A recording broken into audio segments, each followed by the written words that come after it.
Welcome to simply Shenba. இன்றைக்கி வந்து நம்ம பார்க்க போகிறது பார்த்திங்கன்னா காலிஃப்ளவர் கிரேவி.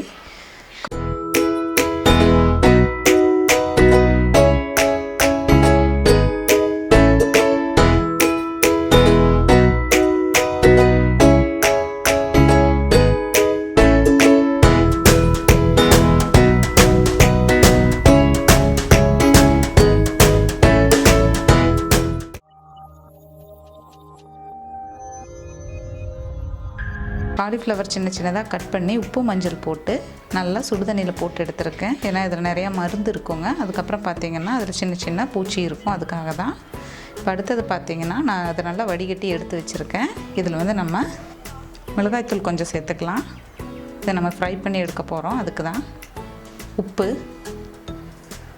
லைட்டாக பார்த்துட்டு போட்டுக்கோங்க, ஏன்னா நம்ம ஆல்ரெடி உப்பு மஞ்சள் போட்டு தான் இதை வந்து வேக வச்சு எடுத்துருக்கோம். கரம் மசாலா கொஞ்சம், கார்ன்ஃப்ளவர் மாவு 1 ஸ்பூன்,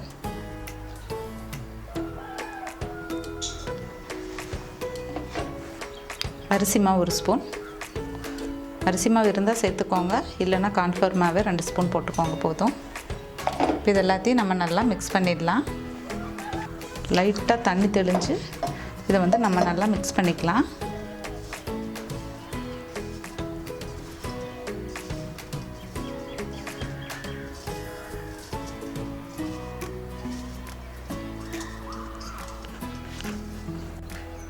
இப்போ இதை வந்து நம்ம நல்லா கலந்து விட்டாச்சு. இதை வந்து நம்ம இனி எண்ணெயில் போட்டு பொரிச்சு எடுத்துக்கலாம். எண்ணெய் சூடாயிடுச்சு, நம்ம வந்து இதை லைட்டாக ஃப்ரை பண்ணி எடுத்துக்கலாம்.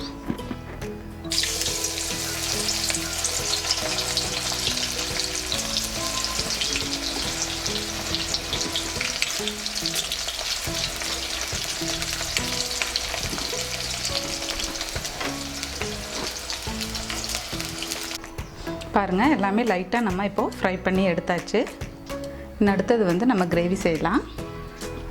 நான் பெரிய வெங்காயம் வந்து ஒரு 4-5 வெங்காயம் எடுத்துருக்கேங்க, சின்ன சைஸில். இப்போ இதை வந்து நம்ம ஜாரில் போட்டு லைட்டாக கொரன்னு அரைச்சி எடுத்துக்கலாம். ரொம்ப நைஸாக அரைக்க வேண்டாம்.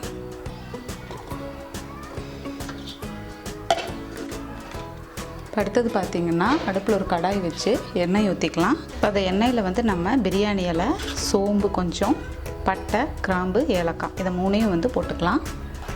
எண்ணெய் சூடானதும் நம்ம இதை போட்டுக்கலாம்.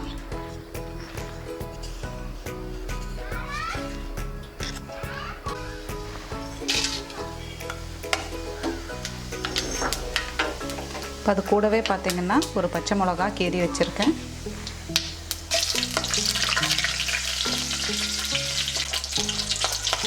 கருவேப்பிலை கொஞ்சம்,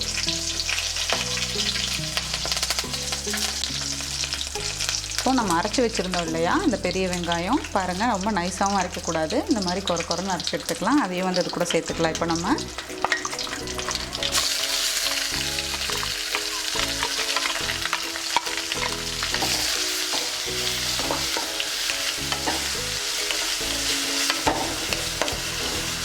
நல்லா வணக்கிக்கலாம்.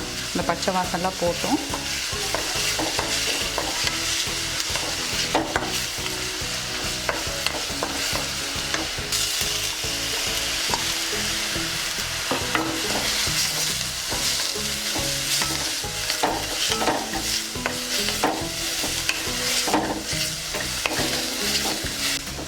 வெங்காயம் வந்து வதங்கிருச்சு. அது கூட வந்து நம்ம இஞ்சி பூண்டு விழுது சேர்த்துக்கலாம்.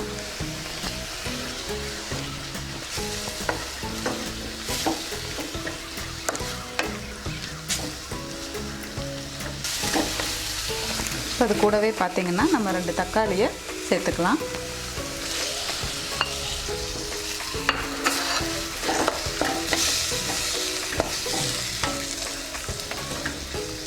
நல்லா மிக்ஸ் ஆகட்டும், தக்காளி நல்லா வேகட்டும்.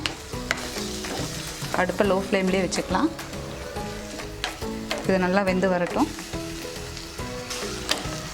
இப்போ பாருங்கள், நல்லா தக்காளி வெங்காயம்லாம் நல்லா வதங்கிடுச்சு. இப்போ இது கூட வந்து நம்ம மசாலா ஐட்டம்லாம் கொஞ்சம் சேர்த்துக்கலாம். மல்லித்தூள் ஒரு 1.5 ஸ்பூன் சேர்த்துக்கலாம்.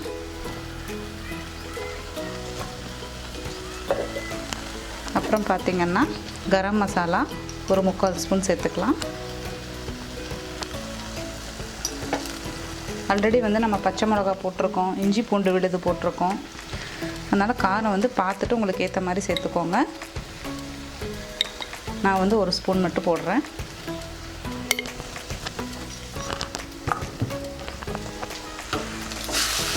உப்பு பார்த்திங்கன்னா நம்ம காலிஃப்ளவர்லேயும் வந்து நல்லா உப்பு போட்டிருக்கோம். ஃப்ரை பண்ணும்போது போட்டிருக்கோம், அது வேக வச்சு எடுக்கும்போதும் போட்டிருக்கோம். அதனால் உப்பு பார்த்துட்டு போட்டுக்கலாம். எல்லாமே நல்லா மிக்ஸ் ஆகிடுச்சு. இது கூட வந்து நம்ம ஃப்ரை பண்ணி வச்சுருக்கோம் இல்லையா, இந்த காலிஃப்ளவரை ஆட் பண்ணிக்கலாம்.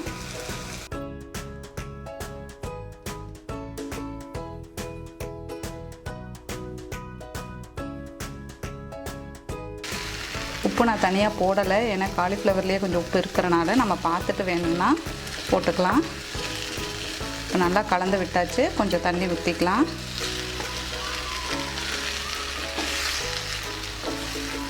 தண்ணி ஊற்றிக்கலாம் கொஞ்சம்.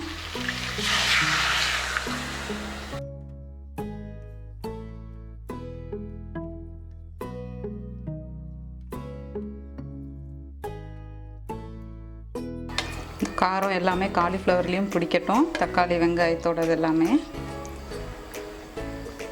கொஞ்ச நேரம் நம்ம இதை மூடி வச்சிடலாம். நம்ம ஒரு 5 நிமிஷம் மூடி வச்சா இப்போ ஓப்பன் பண்ணி பார்க்கலாம். எல்லாமே நல்லா கலந்துருக்கும். நான் கட்டியாக வேணுங்கிறனால அதிகம் தண்ணி ஊற்றலாம். நீங்கள் வேணால் தண்ணி ஊற்றிக்கலாம். அப்படி